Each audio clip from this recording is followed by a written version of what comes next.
So sorry, but I'm not taking off my glass. Lockyer takes a shot, it's low! He's got it! I think he's got it! Merlin, are you going to speak?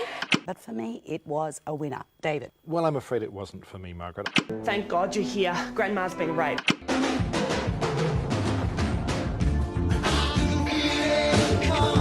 On.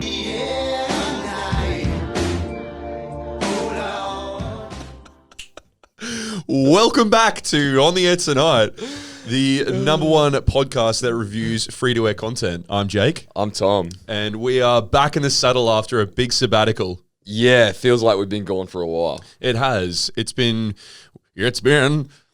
worked out 15 days since we... It's been 15 days since we did record. Yeah, too many syllables for that song. Yeah. But a day, a fortnight and a day. Yep. 15. Feels like it. 1-5. A baker's dozen plus dose. A score minus 5. Oh, yeah. Yeah. It checks out, does it? Hang on, I got to remember Abraham Lincoln's speech. 4 score. 4 score and 7. Carry the 69 plus the 420. All right, Rain Man. Right, American Rain Man. We're back. Everyone's great. I feel good. How do you feel? Everyone's great. Everyone is great. It's a lovely Sunday, mate. I feel excellent. I didn't go as hard as you did on the weekend though. Yeah, no. I will self-admit that I have felt better, but it's fine. Yeah. We're going to be all right. We'll be absolutely fine. So we may as well tell the lovely ladies and gentlemen what we've been up to in the past fortnight. Yeah. We did. There's a reason we took a week off, 2 weeks off. Yeah, so you're joining us after, this is Ep 24, so last episode we had was Bone Tomahawk. We had to take a week off because we had a very important networking event, as I described to some people who didn't read the post. They were like, oh, why was there no Ep this week? I was like, did you even... Reese, one of my mates was like, oh man, I was waiting on the episode from last week. I was like, did you see my post saying that there wouldn't be an episode next week due to a networking event? He's like, oh no. I was like, oh, clearly you're not that big of a fan of the show then. Bro, I'm your biggest fan and I hang on every word.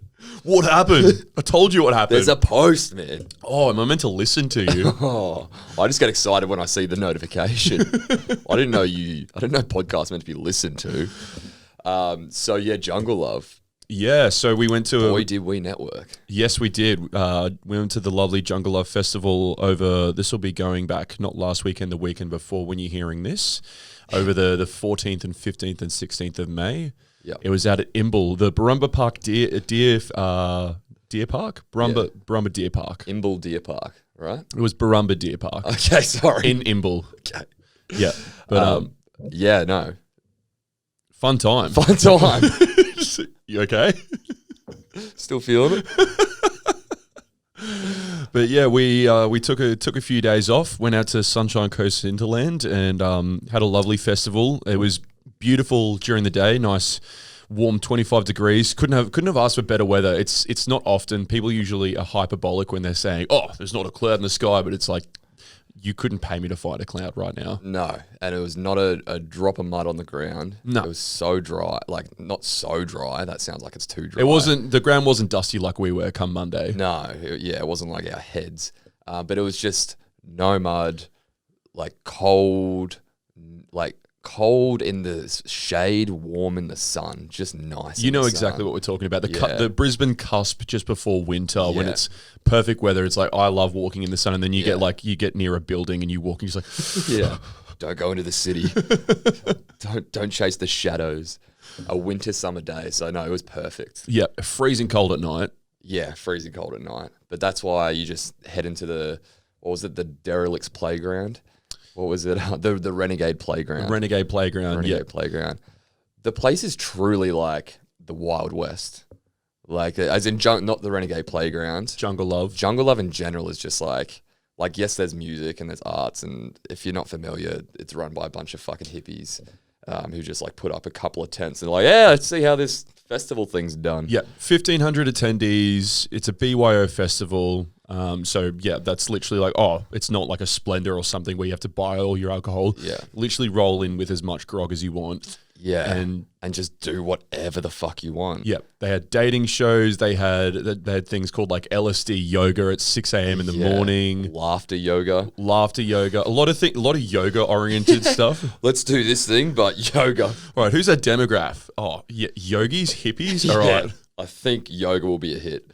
There was at least like over like a 2-day, 3-day festival. There was like 4 yoga events. Yeah. You walk past the tent where they're doing it, you just we were always way too dusty to even comprehend. We just see some cunts doing like downward facing dog and laughing at the same time. Yep. We're like, oh, yuck. Or just people doing like silent Pilates, and I was just like, just judging them hard. Go back to your campsite and crack a beer. It's 10 a.m. You think laughing yoga is going to help you, man? They probably felt better than we did. We're just scowling at them. Scowling at them with a pocket full of tins. Yeah. Hey, how about beer yoga? Whatever happened to that? That would be nice. Dude, drinking yoga. Kind of a contradiction though, like one's meant to make the body feel better and the other's just like tearing it down from the inside. Yeah, then you find that equilibrium, the two forces. Life is about balance, the yin and the yang. Yeah, Confucius. I think we're Confucius. A Confucius said, yeah, have a beer, cunt. Yeah. But it's just funny walking around there, like even at that Renegade playground at night, it's like pitch black. It's like 3 a.m. and everyone is just fucking off their head. Yeah. And there's people. It's just like a kid's playground, but it's lit up with LED lights. Yes, and deep house music. So there's cunts just swinging on these massive swings, just going back and forth. And like somehow and there's people walking past them and no one's getting hurt. No one got clipped. And there's no... Whilst we were there anyway. But that's also why they had a first aid tent. Yeah, there's no security. There's like, okay, there's a first aid tent, but I doubt the fucking medic who's in there. I'd say it's some guy who's seen an episode of The Good Doctor and he's like, I got this. Hey, I'm autistic too. Yeah, a dreadlock for every episode of House that he's watched. It's like I'm an expert. I self-medicate. I'm pretty sure I can fix a broken leg. Yeah, my mate's just snapped his tibia on the swing. Give him some of this, man. Can I get like a green whistle or something? Here you go. Yeah, let me. Yeah, he's got a fucking esky full of them. He just cracks it. Doctor's got to test it to make sure they're still alive. I got these back in 2012 when I stole them off Bondi Rescue. Yeah, dude. Doc, you're falling asleep, huh? Hey.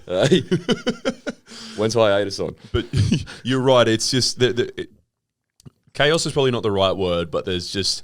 Can I give a better word than chaos? I reckon it's almost anarchy, but in the literal sense, not like the insane sense. Anarchy literally, like, by definition, is just no rules. Yep. It's not anarchy in that it's like... it's not anarchy that's divulged into mayhem. It's like organized anarchy. Yeah. If you want to be someone walking around in nothing but body paint, like, go for it. Get your cock out. Yeah. Do whatever you want. It happened at the last Jungle Love that I went to. There were cocks out. Yeah, there was like this. I tell this story often, but like me and my mate were just like dozing by the creek, having a really good time, and we were just letting the atmosphere soak in. And this bloke just like he like emerges from the creek, and like it was like I was like, oh, he's on his speed. He said, no, he's fully naked, and this dude was like literally just like nearly hitting himself in the chin, just rock hard, massive cock, just rock hard. Yeah, rock hard. He was erect. Yeah, everyone just like turned and was like giggling, like not like going but they were just like like that embarrassed laugh, like oh my god, there's a naked dude rock hard just walking through the camp. Fuck. I was like, Jesus Christ, and then. Pitching a tent. Oh, mate, he was pinching an absolute campsite. Yeah. Put the gazebo up. Yeah, double swag out there. Didn't forget me poles. Nah, yeah. But he walked out and then he like spotted someone he knew from work. And he was like, oh, no. Dale, hey, how you going, mate? And he just like walked over to him and like all I can describe is like him just like I didn't hear their conversation, but I could just hear do the like, you know the thing when you see someone from work, you go talk to them, arms crossed and just like, oh yeah, so having a good time. Yeah, I'll have a good time, man. It was just like no judgment. Anarchy's Did you get my last email? Oh yeah, sorry, I'll check my BlackBerry later, man. Sorry, I don't have Wi-Fi on my cock. You probably could get a fucking antenna down here. You probably could get a signal. Yeah. I've got 3G on it. It's not fucking. It's not quite 4G. Shit. So yeah, that was like the previous jungle I went to. So good. But this one wasn't too many wild cats from what we saw. No. But it's just funny how like like all the rules that come at like a Splendor or just like, you know, in fucking like any organized event, it's like That's sponsored by Triple J. yeah, any one night stand or whatever. You know, it's like you can't smoke here, you can't do this here, you got to recycle in here. This place is just like fuck it, throw it all out the window, and somehow it works. Yeah, they literally, I think their only rule was coming in. They were like, okay, guys, it's a no glass festival. Unless there was like a Californian dude when we like drove in, he's like, hey guys, just want to let you know, just anyone got any glass bottles for your alcohol? And we're like, no. He's like, that's cool. Glass bongs, that's totally fine, man. You can totally have that, but no glass and alcohol, no alcohol in glass. I'm like, all right, Chad. All right, Rockstar.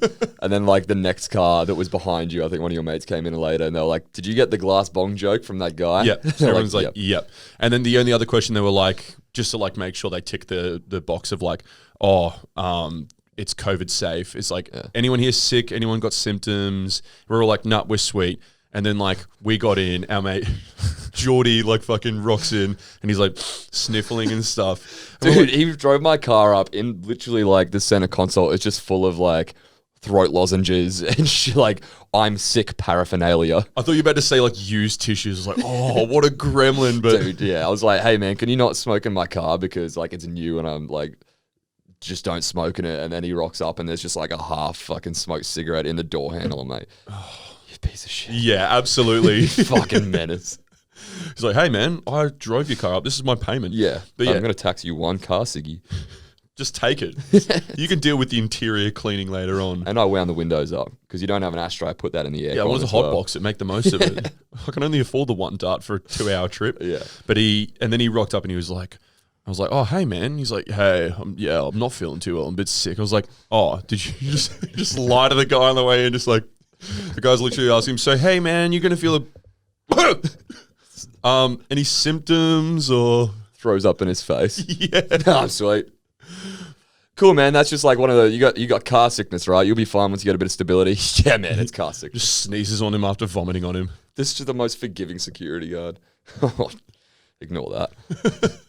Sorry. Getting work calls in the middle of the podcast recording. That can work. Where's your priorities, mate? It's a Sunday. I need that schedule stat. But no, it was definitely jarring coming back to reality on the Tuesday when we came back, or on the Monday when we came back, and I have had a day, like 3 days of just no rules anarchy, and then I get back to an email from my landlord that's like, you can't store belongings in your car park downstairs. That's actually a breach of Section 80, blah, blah, blah. And I'm like, oh. That sucks. It's like one of those rules. It's just a rule for the sake of being a rule. Yeah. Body corporate just flexing. I came back to an Optus bill and I was like, that's my thing coming back. But that's even worse. Like coming back and like you're just getting told off by the man. The man. After you've been a hippie love child for 3 days, and someone's like, you can't store beach umbrellas and camping equipment in the car park. Excuse me, the man. It's actually not taking up any more space than what it already. It's within the car space, the confines of my car space. Who is it hurting? And by the way, the man, there's 3 other units there with tents and boxes just like us. Why are we being singled out? Body corporate's like, oh no, that's our car parks. Yeah. We can do it, but you can't. Mate, you should see the email thread. What's the worst thing that can possibly happen if you leave your stuff? It gets stolen. It gets stolen. And then it's like, and then it's like, they're like, well, we don't want to be liable. I'm like, you won't be. I'm not going to sue you, cunt. I know what happens if I leave like a shitty old esky in my car park and it gets pinched the next morning. My fault. I'm willing to take that risk. I couldn't give a fuck. I'd rather have it down there than and run the very small risk of what a new farm junkie coming around and stealing an esky. Yeah. When was the last time that happened? Never. I'd rather run that risk than have to look at it every day in my fucking no storage apartment, just fucking in the kitchen. Yeah, real condensed. This is where the esky corner is now. The esky is next to the toaster. Oh, I need to use the bathroom? Yeah, just step over the dryer that fell out of the wall. It's the other thing. I was like, okay, fuck, I'll show you the email thread. I was just fighting for serotonin on Tuesday. Just fighting my fucking landlord. I was like, you do not want to fuck with me right now. And I was like, okay, the blinds, the dryer that fell off the wall, the stains on the walls, the wardrobe runners, like 8 or 9 things that we've asked to be fixed as tenants, and we've been there for 7 weeks now. Not even 2 months, yeah. Not one thing has been tended to, and then they email us and they're like, straight away, you need this to be moved or you will be breached. And I was like, the fucking gall on you. Oh. And how, like, yeah, you send that many emails going, hey, can we, like, obviously for the people who are listening to this, to give some Such background a whinge context. fest. Tomo moved into an apartment about 7 weeks ago. Literally, the first day when you moved in, you had a dryer that was like, it's a small apartment, so like had the washing machine on the floor, and then above it, a drying or a dryer on like the smallest 2 like metal rungs just drilled into the wall, Attached to the wall, yeah.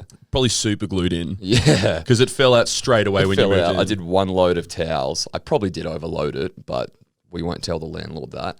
I went up for a shower, put a load of towels on, and came down, and the fucking dryer is like off the wall. It's just been ripped off the hinge. It's like he didn't actually go through the wall. Yeah, dude. It's fucked. So I've been trying to get that fixed for like 7-8 weeks. And then the most obnoxious thing that the owner has done, like the balls on him to ask this. There's these wooden floorboards that have been there the whole time. And I'm like, I've called the landlord multiple times. So I've called the real estate agent because you just don't have access to landlords in Australia. It's fucked. I'm like, hey, are they coming? Can they come collect the floorboards? They're just collecting dust here. I don't want them. There's no point. They're like, can you actually hold on to that? The owner's asked if you can just have that there. And I'm like, no. This isn't part of the deal. I didn't ask for extra floorboards when I moved in. I'm not your storage unit, man. Yeah. Like, fuck off. I'm paying you rent. I'm paying you, $4.50 a week, cunt. Come and get your shit. So I was like, all right, that's going downstairs in the car park. I'm not looking at that. And she still asked me to move that from the car park up into my fucking apartment. I'm like, that was the one thing where I was like, not doing it. The gall. Oh, the gall. I was like, I am not, that is the compromise. I'll move everything else, but your building materials that you're asking me to store in my place is going in the car park downstairs. So audacious. And then if you move the planks down there, and for whatever reason, if the homeless guy comes to steal your esky, steals some planks of wood as well, you're getting pinged by... All power to him. You're getting pinged by Body Corporate. Yeah. And then the owner's like, mate, what happened? I asked you to store the extra floorboards in your walkway so your guests or you or your housemate could just trip over them at any time. Yeah. I think this is on you, man. You ran that risk by putting it in my apartment. Speak to Body Corporate about it. I was saying this to Jordan. There's no... You know how you have rental history in Australia? Like as a tenant, you have rental history. There's no such thing as owner history. No. You can be the shittest landlord in the world and there's no record of it. You just have the power because you're a fucking you own property. If you apply for a house, it's not like you get a review of just like, you get it if you go and like rent a hotel or like an Airbnb or whatever, but it's like, oh, don't deal with the owners because they are ex-ice addicts or like they used to fucking, I don't know, like they're haunted. Their brains are haunted. They used to make their own fertilizer in the house, so there's this weird stench in the house. Like, don't worry about it though. Yeah, this was an old meth lab, so like, just don't raise a baby here because it'll have cancer in a year. Everything that you get is through the real estate agent, who is as incompetent as anyone you've ever met. The 20-year-old just Ray White real estate agent number 147, who's just couldn't give a fuck. Scott. You just have no power as someone. You got to buy property. You just have to own a house, or else you're just getting fucked your whole life by the landlord.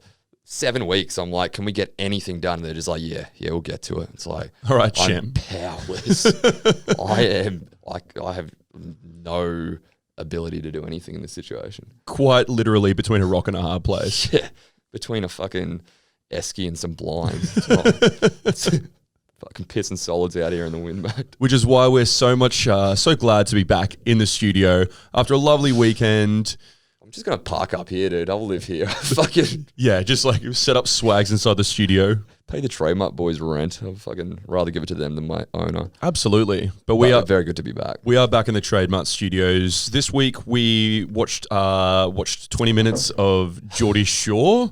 And then we went, even for a Sunday when we could watch we were like beforehand, we're like, let's watch something we can just pick apart and have a bit of fun of. And then we watched it, we're like, I can't do this. It was starting to hurt me, like physically and mentally. I was just like, I can't look at a t-shirt where the chest is just semicircle caved out to being just above the nipples. Deep V-neck. The blokes have got more makeup on than the girls do. Oh, it's just the worst. I never watched it. You watched it as a youngster. I did, and like I was like, oh, I'm starting to piece some stuff together, but we got 15, 20 minutes in. We're like, no, I'm not spending my Sunday afternoon watching this and then talking for an hour. Yeah, you'll feel sick afterwards. So no, I'm glad we yeeted out of that. We Hit the did. ejector seat 20 minutes in. We did. So we went from the worst that Britain's got to offer to the best. But before we get into that, we have a review from what has now just become just a part of the show.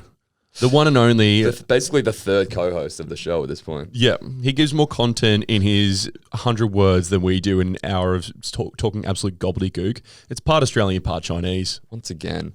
5 stars again this week. All right. I could have told you that, but layup. Hasn't changed, except for the one time slip of a thumb. 4 stars this week, mate. I'll never let him live it down. Lance! Give me 6 next week, you dog. This is for a review of Bone Tomahawk. The first time the boys have reviewed a movie. Excellent choice. Bone Tomahawk is a 2015 movie, but I hadn't heard of it. Took Tom and Jacob's advice and watched the movie before listening to the podcast. Mm-hmm. So glad I did. Movie is spine-chillingly good. Gave me goosebumps. The review of the movie was top shelf. These lads continue to deliver more consistently than The Mailman. Thank you, part Australian, part Chinese. Deliver more consistently than the mailman. Have you met Australia Post? That's not that difficult. If we're Margaret and David, sorry, let me rephrase that. You know how we're Margaret and David now. we're the weird love child of hungover Hamish and Andy and Margaret and David. Margaret and David. So when we review films, we are Margaret and David. If we're Margaret and David, which we are, is it a stretch to say that Dad is Roger Ebert? Sure. If I'll just pretend I know who that is. So. What a long walk to just don't know. Just standing up in front of an audience doing a whole lot of setup. Punchline. Oh, that'd be funny if we knew what you were talking about, dude. Crickets. Roger Ebert. I've heard the name before. Can't say I know who it is. Roger Ebert's like the original movie reviewer, ever. He had a show called Siskel and Ebert, and he's the guy who got like mouth cancer and is for talking shit about movies. Dude, we were taught this is fucked up, but we were watching Geordie Shore and we basically turned it off because we were intimidated by the jawline on this one Australian dude. Some dude who's just HGH to the gills. Just the sharpest thing you've ever seen. We were like, oh, the crimson chin. I'm scared of that. Then we fucking went over to Louis Theroux and we're like, that's a profile that I can live with. I'm not intimidated by that. If Louis has a profile you can deal with, you should see Roger Ebert's profile fucking post-surgery. He basically, this is really fucked up, I'm sorry, but he's got like mouth surgery and he's just like nose to like chin. To the neck. He doesn't have a mouth. His face is all like fucking mutilated and he's dead now. It is very sad. But there's not a worse profile in America than Roger Ebert's. So you're telling me, so basically, thanks for explaining that. What you're saying Another is... long walk home. It's just a distasteful off-color. The guy who's leaving us 5-star reviews every week and giving us sparkling comments and showering us with applause, you're saying that this cunt's got mouth cancer. Thanks, Dad. Dude, I'll show you a photo. Oh, come on, man. Yeah, distasteful. I told you, dude. I told you I'm not proud of it. And yet you call Pap this guy. Well, I mean, this is him pre. He's just regular, like, he's very good. So he just moved to, like, the written word. Yeah, After this. And then he got finger cancer. Too much? How do I review films? You fucking feel like pure shit. Just want to rate movies. You dug this well. I'm just getting water out of it, brother. He got finger cancer in every digit. How do I do it? You're not Roger Ebert, Pap. You're definitely not. You mean a lot to us. And if anyone else, he's not Roger Ebert because of his mouth cancer. Because that's not the similar trait. His similar trait is his reviewing skills. Yeah. He had nothing to do with Margaret and David apart from that he reviewed movies. Yes. Yeah, exactly. okay. Well, if anyone else would like to review any of our content, please feel free to on Apple Podcasts or one of our YouTube videos. We'll make sure to not say that you are cancer or you have cancer. We won't because we never have. And I'm not saying that my father is mouth cancer. Tom's a villain. Dude. I dug this hole. I'm going to sleep in You're a it. bad man. That's not the expression either. I You dug the hole. Go sleep in it. I just brushed over that. I was like, yep, no, that sounds about right to me. Bingo. All right, so we got through 10 minutes of Geordie Shore before we were like, no, we can't watch this anymore. We decided to go back into the exciting life of Louis Theroux. Yeah, we've doubled up. The great The free-to-wear well is officially dry. It took 26 eps to go, guess we'll rewatch let's double back to that weird bloke with the glasses who makes people uncomfortable. back to the golden days of OTAT. The new farm days. But we're not reviewing the exact same content. That would be sad. Look, to our credit, the man has an absolute ocean of content. Yeah. So we delved It'd in. be rude not to, do something else. Sorry, go for it. No, you're absolutely right. It would be rude to not do something else. And this week we're looking at Louis Theroux's America's Most Dangerous Pets, who features a man who became very famous during COVID last year for a docu-series that was on a paid subscribe on-demand service that I won't mention. But you could probably assume what I'm talking about if that made any sense at all. If you've seen The Lion King, this is similar. At least the title is. America's Most Dangerous Pets. Yeah. No, see what? No. Yeah, Tiger in a cage. I'm Joe Exotic. So yes, it features the main man, Joe Exotic. That name probably pricks the ears of some of you. He's the crux of this content, and this came out before. This probably came out like 2014. Yeah, pre-Lion King ripoff. Yeah. So Louis Theroux's America's Most Dangerous Pets. You can go watch it on ABC iView now, along with a lot of his other content. I suggest you go check him out if you've never heard of him before. Yeah. But he basically. Synopsis is you can basically assume from the title what he does, but he goes and interviews a few different freaks in America who have different animals in captivity, and freaks is definitely an understatement. Like, these people have serious issues that no therapist could get through. Yeah, so they project all of their problems onto these lucky cats, these lucky giant cats. These cats, these chimps, They're just zebras, camels. Yeah, every animal you can think of. They're just sitting in the cage like, bro, I'm stuck here and have this shitty life because like your dad hit you and then put on The Lion King afterwards and now I'm your fetish. Yep. It's like, that's so unfair. Feel sorry for these things. They're just like, I wish mummy loved you Yep. because now this is my life. Yep. Now you have to play with big, dangerous animals. Yeah, to get like a fix. Yep. To get a rush. It's To get- like, oh, It's just a power flex. yeah. So it kicks off with Joe Exotic, our main man, getting a weather warning in Oklahoma. And yeah, if Joe Exotic, basically, he's this bloke who they call him the roadside zookeeper. If you didn't watch Tiger King last year, sorry to name the doco, but if you didn't watch Tiger King last year, Joe Exotic, madman with a blonde mullet and a big handlebar mustache. He owns in total 1,400 animals at the time of this recording, but I think around 180 exotic cats. So tigers, lions, ligers, which he just breeded tigers and lions together. Yeah, which I thought was a mystical creature made up by Napoleon Dynamite. Yep. And we're like, oh, okay, a liger's a real thing. Yep. There is magic going on here, dark magic. Yeah, the sorcery in fucking Joe Exotic Zoo, dude. Yep. The fucking Some real sinister magic. I don't want to see the seances at night that fucking Joe's putting on. A pinch of lion hair. Just bubbling, cackling like a witch. This will get me my fourth slave / boyfriend. Make it a foursome. Yeah, so Joe's a pretty eccentric cat, excuse the pun. He is, yeah. Well done. I said excuse it. Don't acknowledge it. All right, let it by. Go on. Excuse me. No, he's a gay man with 2 partners, and he's like talking about his sex life. This is all kind of covered. I mean, Joe as a character is pulled apart and gone into a lot more in Tiger King, if you've seen that. Sure. This is more, I guess, a focus not so much on him, but the standards and the practices of his zoo. Yeah. And it helps, like, he's entertaining because he's Joe Exotic, but it's the whole show isn't him. We jump around from him to a couple of other people.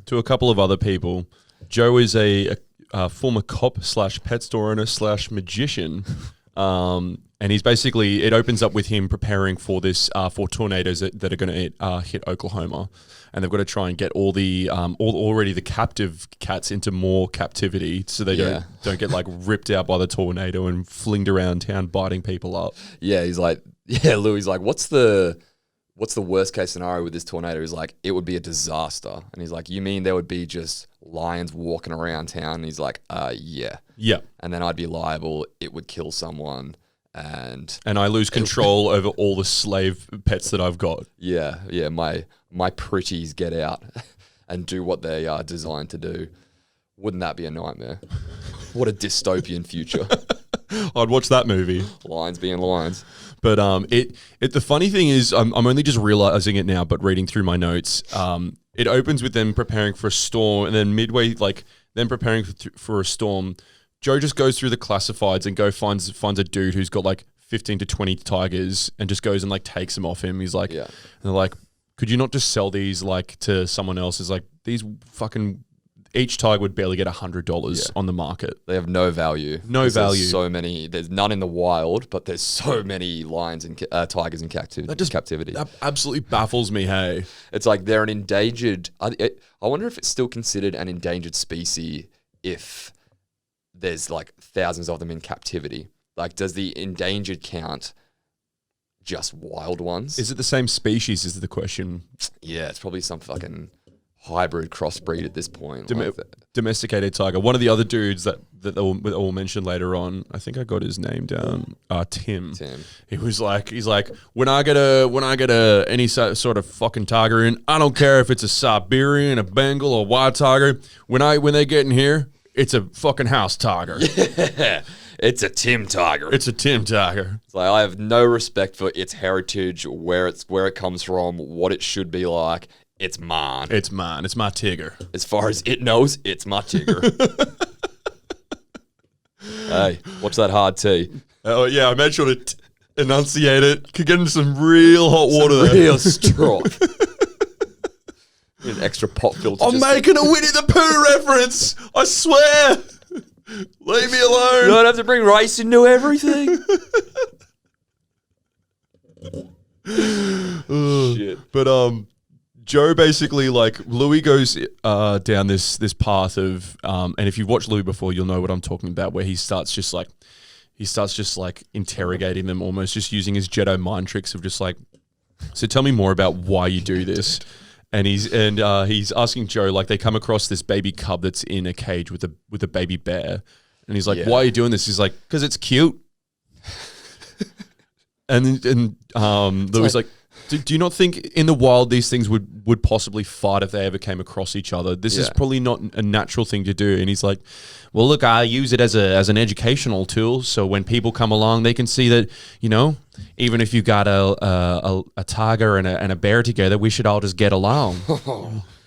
It's like, that's your justification for playing God. Yep. And just like ruining, like stripping away everything that there is about these wild beasts and what they are. It's like, I just want everyone to hold hands and get along. I'm actually a peacemaker. I'm here for human equality. That's why I'm abusing these animals. I'm shoving in a fucking baby cub bear in with a baby tiger cub. Yeah, and just seeing what the fuck happens. Yep. It's like, dude, he says at one point to another guy, Louis says, like, because they're experimenting with making a saber-toothed tiger. Yes. Like creating the closest thing to a saber-toothed tiger by breeding like a liger and a lion or something else. Yeah. And Louis like, to experiment and make new creatures and new breeds of things, don't you need like a PhD? A PhD and scientists and people who know what the fuck they're doing. Mm-hmm. The guy's just like, I mean, PhD is just a piece of paper that you put on the wall. Come on, man. It's science. We don't need that. This is al natural over here. It's like, you're not a purist because you just do whatever the fuck you want. This is also the bloke that had just like had his legs ripped off by a roller coaster. Yeah. So it's like, I'm not taking your advice about like, hey, science can go out the window. I'm walking around on a couple of pegs here. You think this science? You think science got me here? It's like, it literally did. Yeah. You would not be standing or alive if it wasn't for science. You've got a lot to thank science for, actually, dude. Don't PhDs. This is like Joe's like one of his number one I was going to say zoologist, but he doesn't believe in science. Zookeepers, and I think he actually features in Tiger King. Probably. But he's an amputee. He's got no legs, and he was like, "Oh, what happened?" And I was assuming it was going to be like I got my legs bitten off by a fucking a rabid tiger, but it was like, no, I was testing at a roller coaster for some mates, and I was the last human test. And it's like, yeah, I bet you were. And he doesn't say like what happened either. He's just like, yeah, it went wrong, and I lost both my legs on like the fucking teacup ride. How the fuck does that happen? Disneyland. It's like, okay, and were you hanging on the bottom of the roller coaster by your legs or something, man? We're doing an experiment. Don't wear your seatbelt this time. Just see what happens. Kind of a social experiment. Like, yeah, that sounds like science. Fuck it, let's go. You know how roller coasters simulate terror and you get that adrenaline rush? What if you had real terror? You know how with roller coasters there's the you feel safe, somewhat safe going on it because there's the illusion of safety. You have a seatbelt. Fuck that. Out the window. Just fucking Just go. like your God-given legs. And his legs, the pegs themselves have lions on them. They're like lion printed not wooden legs. Prosthetic. Prosthetic legs. Yeah, it's like you went to the fucking custom house for that one, dog. Tattoo these up, brother. I suppose here's a question for you, and a really important one at that. Go deep, Farrelly. If you lost a limb, like a leg or an arm, a limb. Yeah, one of those things. Do I need to go deeper on that? You understand what I mean? Maybe. And you got a prosthetic.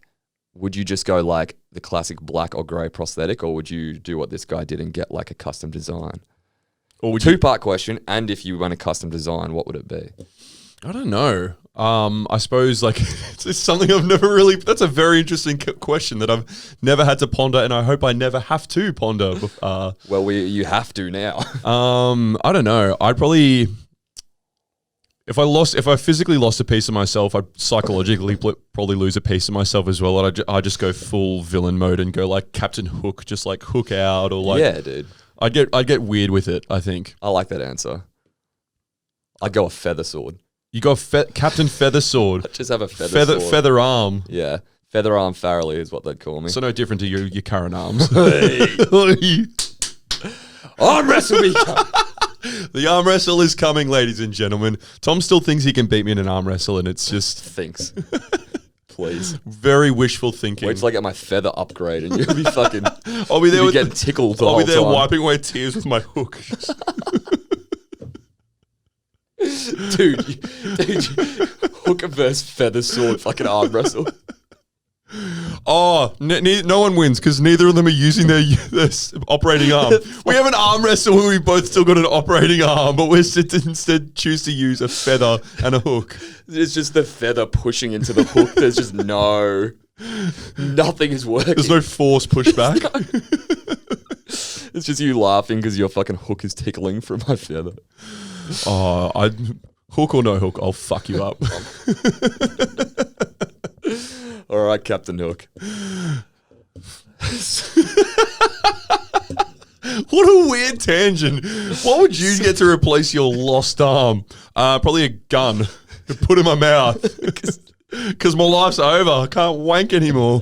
Can I get a gun, but I have to have it attached to my arm to use it.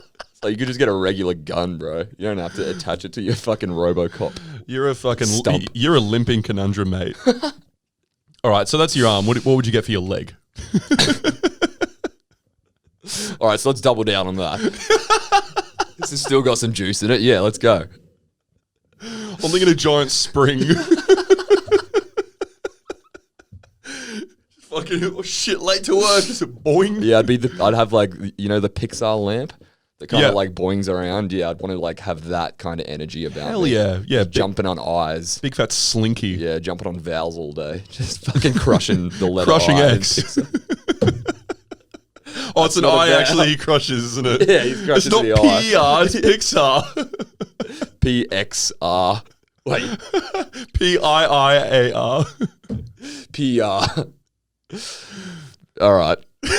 I'm glad we can probably cut Is that out. No, that's it. That's it. All right, book it. What happened? What happened to fucking old mate again? With the What happened next? so moving along, I'm done talking about ABTs. We give 1 day a year to them on the fucking 25th of April. I don't give a shit about them. They get enough attention. I'm not going to give them any more. So what happens next? So after going through the tumultuous time of Joe Exotic's roadside zoo, making sure it gets through the tornado. The tornado doesn't come, by the way. It was a big hoax. Yeah, they literally open it up with like, this is going to be a disaster. It's going to be the worst. And then like nothing. There's a few spots of rain. They're like, oh. They literally think it like Louis there is like Channel 7 News, just like, we're going to be clickbait. And he's like, no, we're going to edit this out. It's a doco. Yeah. He, I think it opens with that, just Joe being scared of a tornado. And then it's him rallying all of his cats. And he's like, oh, how are you going to transport them from this cage to the safe cage away from the tornado bomb shelter, I guess. Yeah, let's just he's got a leopard. He's like, oh yeah, the leopard in there. I'm just going to, what do you call it? Tranquilize gun it. Yep. I was going to say syringe, but tranquilize them. Yep. Yeah, just trank the fuck out of it. It's like, like it started waking up as they put it back in the cage. He's like, oh, it's getting sleepy. And it's like, no, it's sedated. And it's like tries jumping and just like, fucking axes itself. It's like the saddest shit because you see like the ultimate athleticism coming through on this fucking leopard. Just like what an animal. Like they just hang out in trees. I mean, you've seen the Jungle Book. Oh yeah. And then to just be reduced to like just sleepy ass, like half jumping up on this cage. It's like, oh. It's like, went from fucking 6 by 6 meters to 3 by 3. Great. It's getting better by the day. At least I can't move. Yeah. So. At least I'm slightly sedated. Yeah. So I couldn't use a jungle even if I needed to. And it hard cuts there from the triumph of making it through the fake storm to meet Tim from the Animals in Need and Indeed, which is the name of his zoo or like his bullshit. Is that the name? I think it was something along those lines where it was like the Animals in Need and Indeed. God, it's fucking written like a children's book. How inbred are you, mate? All right, Dr. Seuss, the fucking jungle man. Oh, and the opening shot. Like if you thought Joe Exotic was bad, it gets much worse. This guy, the opening shot of him is just him in the cage. Playing with air quotation marks, playing with a lynx, and he's just smacking it in the face, smacking like a full-grown lynx, and it was just like screeching at him. And he's like, and Louis like, do you think it likes that? And he's like, yeah, it loves it. I'm just playing with it. Yeah, just like bopping it in the nose, fucking SS. Oh my god, bro. Yeah, sort your shit out. Just because you got touched as a kid, and then like I said, The Lion King was on. Don't fucking smack a lynx in the head. It's not its fault. This guy's the biggest freak of all. Like, he's worse than Joe. He gives a bit of his backstory. So he's got a wife who he said he married in 94, and then in 97, he didn't have any exotic animals at this point, but she's like, yeah, I always knew Tim wanted to get exotic animals. So in 97, he got his first bobcat. And then from like your next not 16... a tractor, a real one. Yeah, no, a real bobcat with claws and everything. Yeah. And Louis like been interviewing him for like 20 minutes now, and he starts asking him. He's like, I don't trust humans. I don't trust humans. I don't respect humans. There's not one human on this planet that I like. And he's just like, does that include your wife? He's like, absolutely. And she's just like standing there like dead eyed with her poodle, the one domestic animal on the property, just like, oh, that's Tim. Good old fun hubby.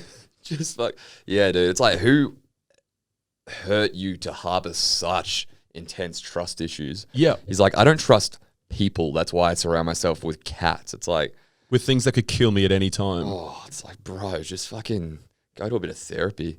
He's got. I don't trust anyone. No, not one person. Just this baboon that could rip my face off at any time. Yeah, but he's like at peace with it. Like when he goes in to hang out with his bears, he's just kind of like, I could go in and I'm fine with not coming out. Yep. If I go in there and they tear me limb from limb, I would have died doing what I loved. That's the biggest. Like, if it started ripping, he'd be like, "Help me, help me." Yeah, it's like, all right, and I hope to God, like, I don't wish death on him, but I hope to God that one day he says that, and then he goes in and he's like, "Yep, I am at peace with going in here," and then he starts getting torn up, and Louis just standing there like, "Oh, you're at peace with this, right?" Yeah, it's fine. I'm not going to save you. Keep the camera rolling. Yeah, because this man screaming and wailing right now is a portrait of a man at peace. He's got such confidence though. Like when he goes in, he's got like I think a black bear and a brown bear in there, and he just goes in there and they're like a little bit like scared of him at first, like real timid.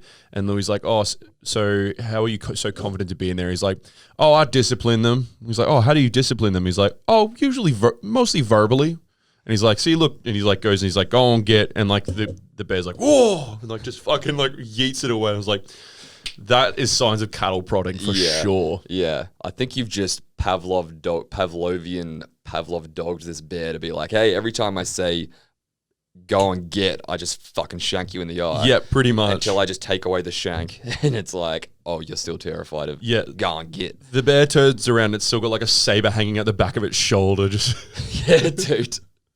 He's just been hunting it.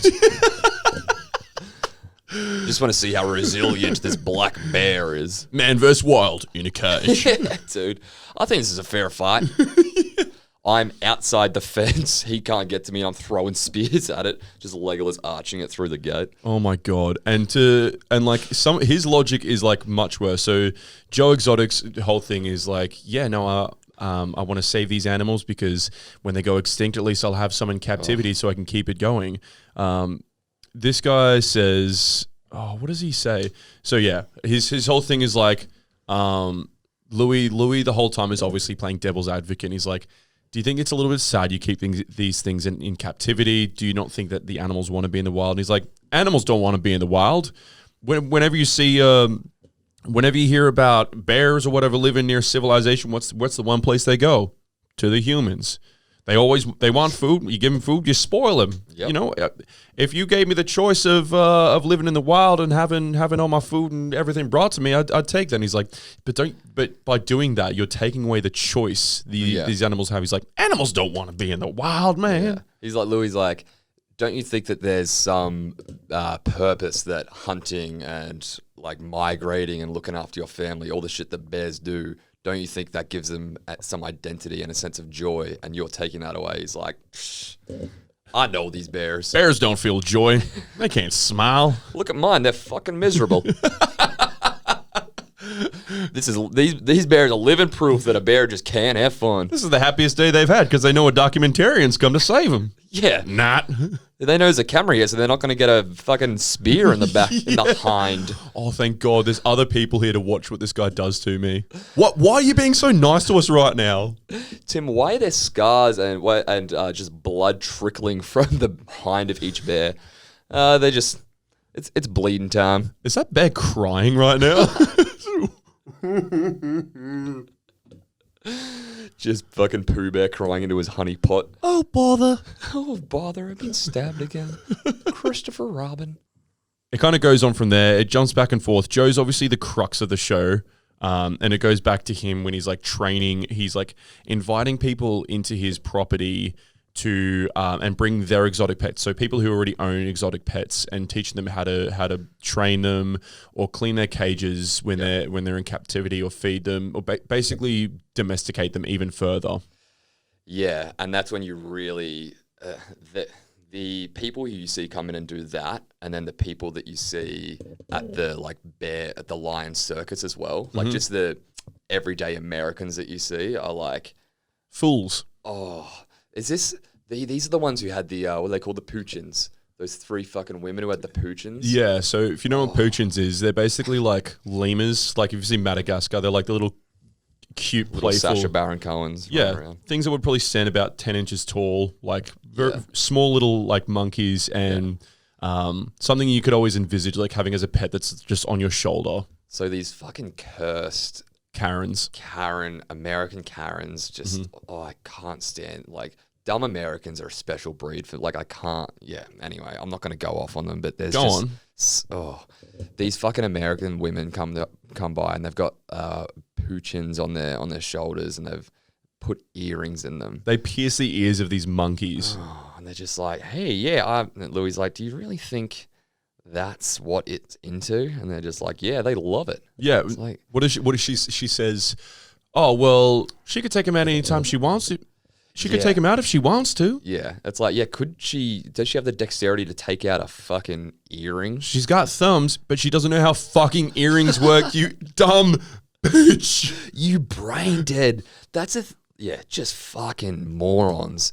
And the ones who are like, yeah, I could, they're looking at these lions and, no, they're looking at the bears at the bear circus. There's like a traveling bear circus that goes around that Louis goes and If you can call it a circus, it's basically a semi-trailer with like 6 cages set up outside with like baby bears in each one. You can pay $25 a pop to take a photo with it. Yeah, and it's just in a mall of like a. It's in a car park. It's in a Walmart car park. It's in a Walmart car park. It's like this. Yeah, okay. It's just the cheapest shit you've ever seen, and there's just the people lining up for like, oh my god, I want one of those bears. Yep. It's like Louis is talking to one of them. He's like, why would you want one of those bears? He's like, because it's fucking cool. Everyone's got a dog. Everyone's got a cat. Nobody's got a tiger. And he's like, all right. And then he's like, the guy's just just thinking about it. The guy was basically like, as soon as that question happened, he's just like, all right, I'm done with this interview. Just walks off. And you see he's like 16 XL basketball short shin bashes, like these aluminum print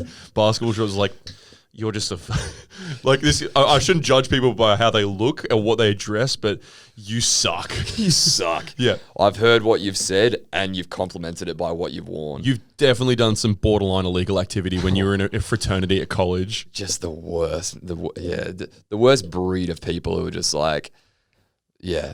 I mean, here's a moral question. Yep. And I already know the answer, but like worth exploring. We have dogs and we domesticate dogs. Sure. And we're like, hey, dogs are so cute. We treat them well. We love them. We feed them. What's the difference with bears? So or lions? I think the difference is that it's a good question. I think from what I know, and I don't know a whole lot, but what I do know is that like it's hundreds or preface everything we say with we don't know a whole lot. Yeah, so don't take this as a verified Wikipedia page. This is something that I've like watched like 3 TV shows on. Like, cool, man. Yeah, do your own research if you doubt us. Absolutely. You when you're taking a broad question like that, this is the guy that has a hook and a spring for limbs. Like, don't field philosophical, ethical questions off me with a spring on my leg. Absolutely not. Just I think of wang. But my answer to that would be so the relationship between canines and humans goes back to like thousands of years to when like wolves and any sort of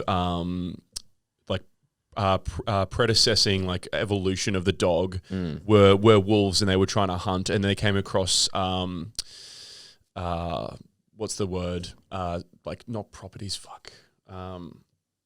Like communities of people, like tribes of people who had cooked food, and they would feed, like they would throw the excess to these like wild dogs, and they would come over time and they'd be like, oh, we know where we can get food. Yeah. And then after time, it was like, okay, this is a kind of a symbiotic relationship where if I get food from this, and I can protect you from other wild animals. Yeah. So it's a mutually beneficial relationship. It's a quid pro quo. Yep. Okay. So well then what's it like? I guess with dogs, it's like the dogs that we have today aren't fucking dogs really, in the sense of like what a dog was and like originally, like it's not a wild wolf. No. So we've gone from like a wolf down to a cavoodle through like meddling. Yeah, a dog that you have to sometimes put on antidepressants because it doesn't get enough attention when it's younger. It's like, that's insane. Yes. We have dog therapists now. That's it. That's nuts. Yeah. But like, why can't we do that with bears, man? Why don't we just breed? Like, what everyone's like, And I like, I'm the biggest fucking animal I'm not the biggest animal activist in the world, but like I can't stomach like watching this guy just punch a lynx. Like I don't fucking eat animals. Yeah, like, for sure. But I'm just like, lions obviously are giant beasts. I suppose. Why couldn't we do that with these apex predators? Yeah. I think the answer lies there is that because wolves are apex predators, but they're not top of the food chain when there is like other wild animals like a grizzly bear or something else out there. Yeah. So maybe if you did like thousands of years of evolution or like hundreds of years of evolution, maybe we could have like different types of bears, like a fucking Dalmatian bear you could ride into work or something. Dude. That's kind of all right. 101 of them? My God. Call me Cruella de Vil. I mean, to answer my own question, that's what we've done with house cats. Mm-hmm. Like, we've just made fucking lions smaller and fucking like less psycho. Yeah. But they still go out and fucking kill mice and shit. Oh yeah. They're still hunters. Yeah, they're still little hunter-gatherers. And we're like, no, just eat the fish out of the can. Please leave the birds alone. There's a sense of independence there, but they also know it's like, whenever I want, I've got a warm bed and a bowl full of food whenever I want. Yeah. And also shelter from the rest of the cretins out there. Yeah.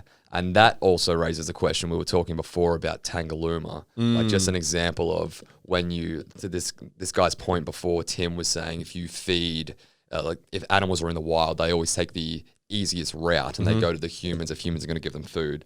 The dolphins at Tangalooma, free-range dolphins, I suppose you could say. Yeah. They're not caged or anything, but their eggs taste great. They have at least a meter of ocean each. And they just cut their beaks off, but it's fine. No squeaking from you today, Flipper. Going in on the free-range egg industry. Poultry. Evil.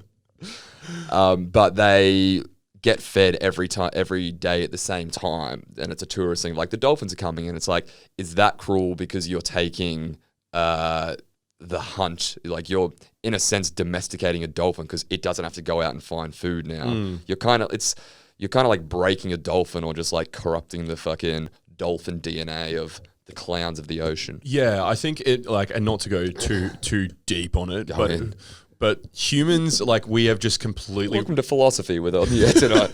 The animal. With Poopy and Farrelly. Spring and feather. Spring and the feather. On the air tonight, how about on the live questions tonight? How about on the floor, fucking absolute paralytic? What are we doing? But yeah, humans have absolutely ravaged the planet. Like, there's a reason we are... Oh, God. We're the number one top of the food chain because we're sentient, we've developed technology, we've completely taken wildlife and nature resources to make our own creature comforts. Yeah. And I think there's an unwritten law, or there's probably written laws to say, like, as well, but real laws. But basically, like, well, yeah, it's your duty to not infect or tear down nature anymore, because we're doing a pretty damn good job of it, just indirectly as it is through fracking or like just like farming, whatever the case may be. Yeah.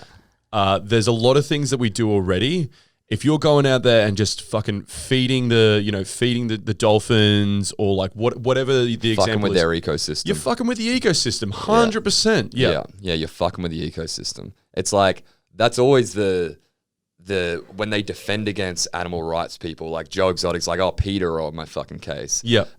They say that, or like SeaWorld even, they get protests all the time, and it's like, no, we take in the dolphins and we look after them, and they wouldn't survive if it wasn't for us. Yeah. It's like, I get that to a degree if you have like a rehabilitation program for a dolphin that otherwise might die. Correct. But also, like, the best, least harmful approach that humans can always do is nothing. Mm-hmm. Like, if you left it the fuck alone, you would be like, would be the best case scenario. It's like, I feel like even with conservation programs, I mean, there are people that do good, but it's like Joe Exotic claiming that, like, yeah, I look after them and I'm raising them so that when they're extinct in the wild, there's still some left. It's like, if you did nothing, that's the best thing that you can do. If you hands off, don't fuck with the ecosystem, that's the best case scenario. Elton John said it best himself, circle of life, baby.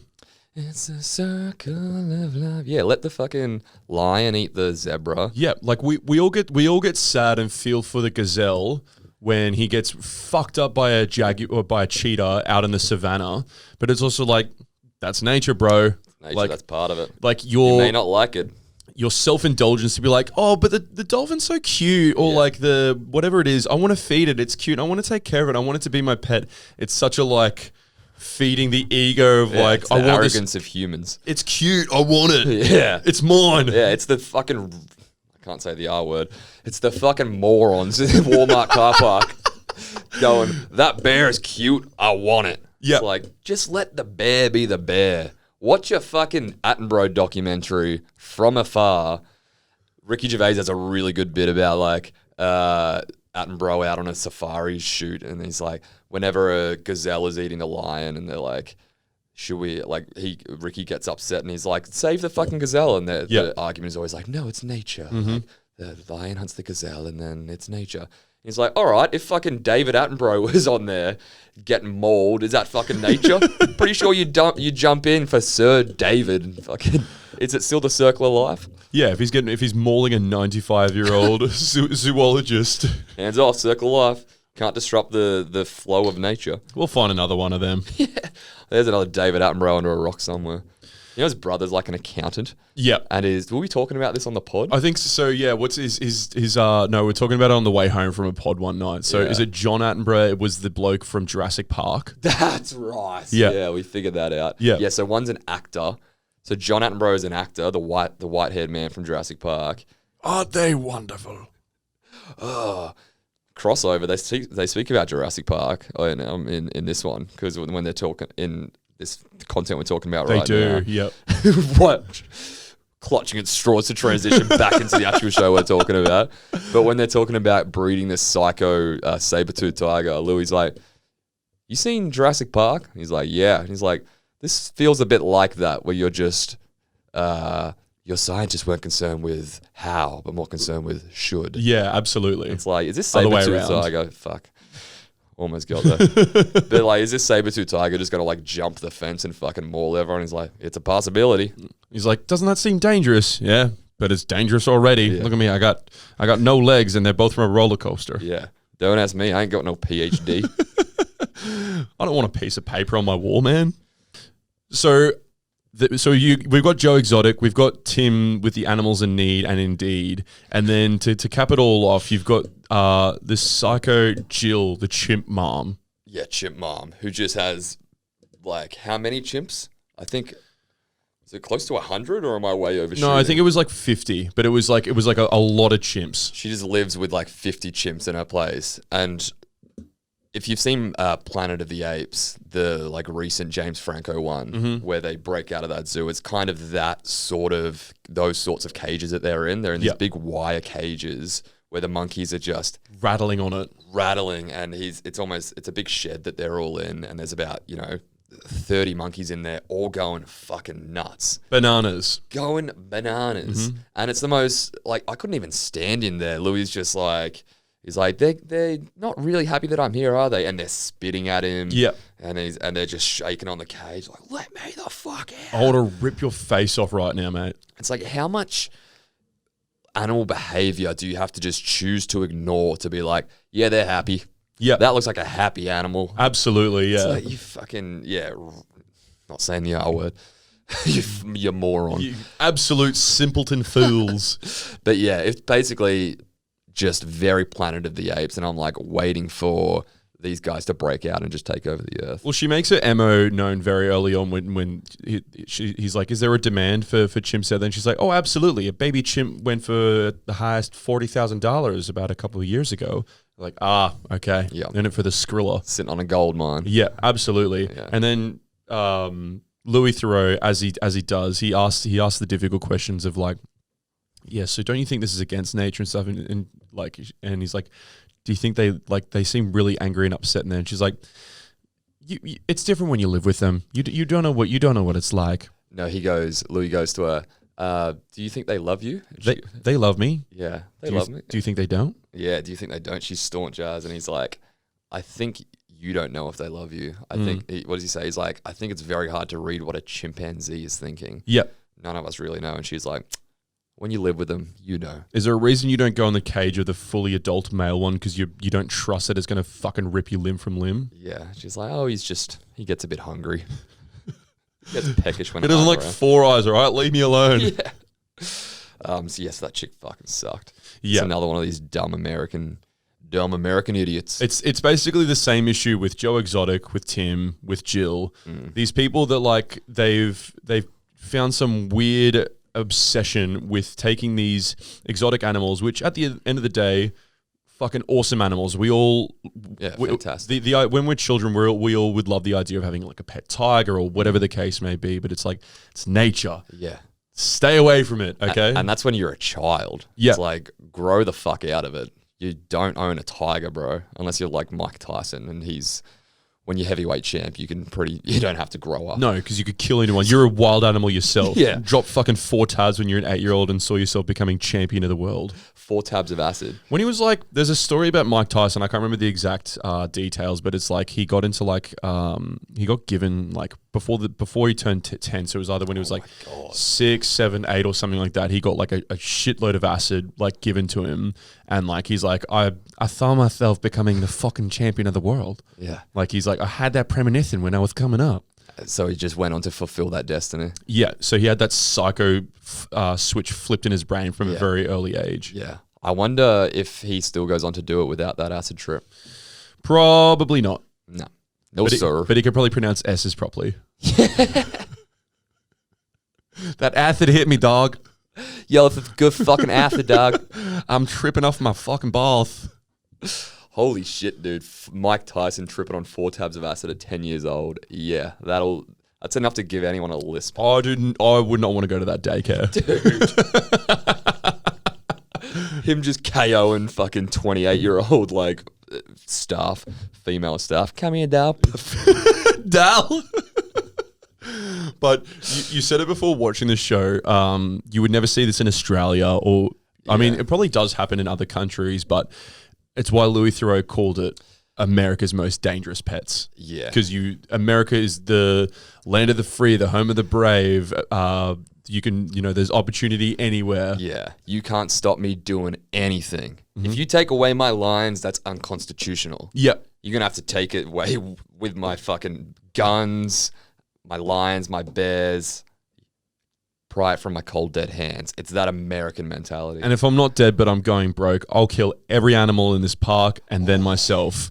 Joe Exotic literally said that. Oh, Louis like, you're kidding, right? You're joking. And he's like, I don't think you know me very well if you think that's a joke. Yeah. He's like, if I go broke and then these animals have to go elsewhere and someone takes them, or if Peter closes me down, before they get to my animals, I will kill all 1,400 of them. I'm burning the shit to the ground. It's like, what, even the dogs? It's like, I'll just commit animal genocide before Peter looks after them. It's like, you're a fucking madman. You can see how he blew up in that Netflix doco, hey? I didn't finish it. I watched about 3 or 4 episodes. I was like, yeah. I don't think you really need to, but it definitely it got repetitive. This it did, but and it was also just being on the cusp of COVID that it probably blew up and it started trending. But it's just a completely different creature of human that's just, or species of human that's willing to go to these levels of like owning these things that should be in the wild. Yeah, dude. Wild animals of their own breed. Yeah. Their own species. Absolutely. Get a fucking zoo with Joe Exotic in it. Just be like, this is the psycho cunt that... This is the freak. Look at the handlebar mustache on him and the mullet. Absolute genocidal maniac. Hey, Schreivogel, have some peanuts. Just fucking... What do you call it? Putting them to sleep with the rifle. Tranquilizer. Just tranquilizing them, being like, poof. Take a break, Joe. Come back in 2 hours. We can do it to him again. Yeah. I'm never going to financially recover from this. Good callback to a show that we will never review. Yeah. But that is America's Most Dangerous Pets. Thank you so much again for joining us on the air tonight. If you like this episode, give us a like on YouTube. Leave us a comment. Leave us a review. Tell your mums, your dads, your friends, your family, who I guess your mum and your dad are part of your family. Yeah. Do we need to break down what a mum and a dad is? Or do you Again? want the maternal, paternal partners of said family? Good callback. Yeah, good callback. Hug your dad, kiss your mum on the lips. And we will see you next time.